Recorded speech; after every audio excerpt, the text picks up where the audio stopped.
Good morning and welcome to today's thought for the day.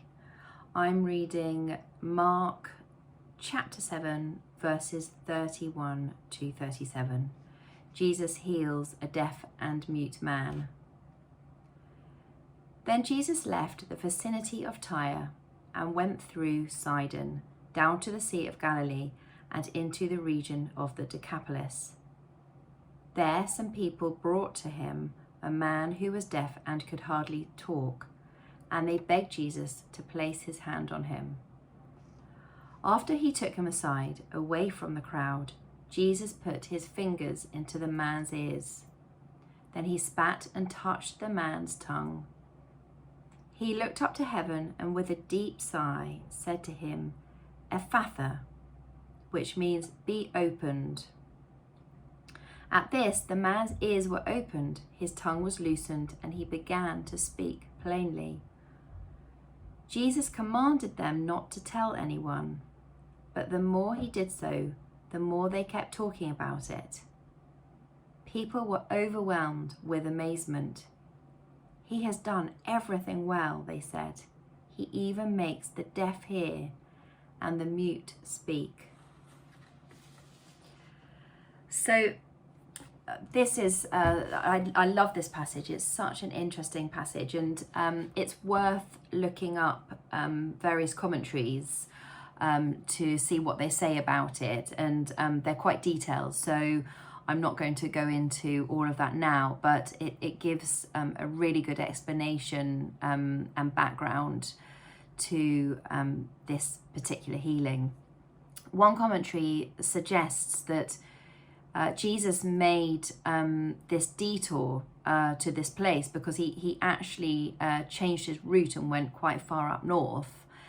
And the commentary suggests he made this detour because he wanted to get some seclusion for the instruction of his 12 disciples, which he hadn't managed to get before now. And he had tried on previous occasions but hadn't managed, and so this is where he decided to go. And quite a lot is mentioned preceding this story about wanting to keep his presence a secret. The commentary also, the one that I read, was very interesting and explained quite a lot about why Jesus spat to mix the mud, which he then put on the man's ears, and how spitting and making that mixture was quite poignant at this particular time. And also it spoke about his care of the man, and also the reactions of amazement of the crowd. I often go for passages from Psalms if I have to do thought for the day, and I debated whether to do that or to go for this one today. And I chose this one because I just loved what it shows me about the person of Jesus.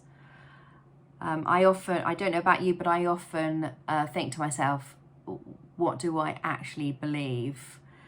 And who do I believe in? And just reading this about Jesus just reminds me about who my faith and my beliefs are based upon. This incredible, compassionate man who was moved to heal, not for fame, indeed not for fame, because he didn't want people talking about it. And also a man who was often against the religious leaders. He went against the religious leaders' expectations. It doesn't specifically talk about this here, but I was reminded as I was reading it that he often calls out the hypocritical religious leaders of his day. He wasn't afraid to do that. And they were only interested in strict judgmental laws, whereas he wasn't. They cared about how things looked, how they appeared. They cared about religiosity. And sadly, we get a lot of that still today. We experience it with the sort of Victorian Christianity that often is still around. And Jesus went against all of that, and I love that about him. I also love how he wanted to get space and time to instruct and teach his closest friends, his disciples. And he needed, even though he loved them and he cared for them, he needed time away from the crowds who made many demands on him and on his time. And we can really see his human attributes here. So every time I read about Jesus in a story like this, or as I read through the Gospels, I'm reminded that my faith is in him. It is him who I trust and learn from. Often we look to others and have expectations of them. We can put our belief in them. I'm frequently inspired by Christians I know, quite a few in our own churches, who demonstrate genuine faith and love and service. I really learn from them, and I find them inspirational. Equally, I am often dismayed and depressed by awful behaviour as well, so opposite to what we hope to be or experience as in God's church.